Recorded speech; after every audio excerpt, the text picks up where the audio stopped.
Sir এবারে তো ভয়াবহ অবস্থা, মেয়েরা টিকটকে ভাইরাল হওয়ার লাগে জামা কাপড় পর্যন্ত খুলে লাইতেছে। আর আমি ওদিকে দেখলাম কোচিং এ পড়ালেখা শেখানো বাদ দিয়ে টিকটক করা শেখানো হইতাছে। আর আমার বউ তো রোমান্স বাদ দিয়ে টিকটক করতেছে। এই ভাইরাস তো শুধু ইন্ডিয়া বাদ দিয়ে পুরো বিশ্বে ছড়ায় গেছে। কিন্তু স্যার ইন্ডিয়াতেই ক্যান্সার হয় নাই। আরে ইন্ডিয়ার ইউটিউবার আছে না ক্যারিমিনাতি, ও টিকটক আর এমন পিছন মারছে ইন্ডিয়াতে টিকটকই ব্যান হয়ে গেছে। তাইলে স্যার বাংলাদেশে এমন কোন ইউটিউবার নাই যে টিকটকে পিছন মাইরা দিব? না নাই। স্যার আছে তো, উমরন ফায়ার। ওমর তো নিজেই টিকটক করে। এখন আমাকে সায়েন্টিস্টের কাছে যাইতে হইব, কারণ সায়েন্টিস্ট এই সমস্যার যে কোনো একটা সমাধান দিতে পারে। অভিজিৎ, দয়ার বউ এই ভাইরাসে অ্যাডিক্টেড। তুমি যাও দয়ার বউয়ের পাশে দাঁড়াও, পাশে দাঁড়ায় দয়ার বউরে সান্ত্বনা দাও। স্যার অভিজিতে আমার বউরে সান্ত্বনা দিব কে?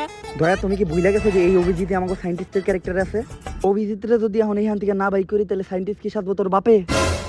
স্যার আমি তো ভুলেই গেছিলাম এটা ওমরান ফায়ারের ভিডিও, এখানে যে কোনো কিছু ঘটতে পারে। আচ্ছা অভিজিৎ যাও, তোমার ভাবিদের সান্ত্বনাই দিও, অন্য কিছু দিও না।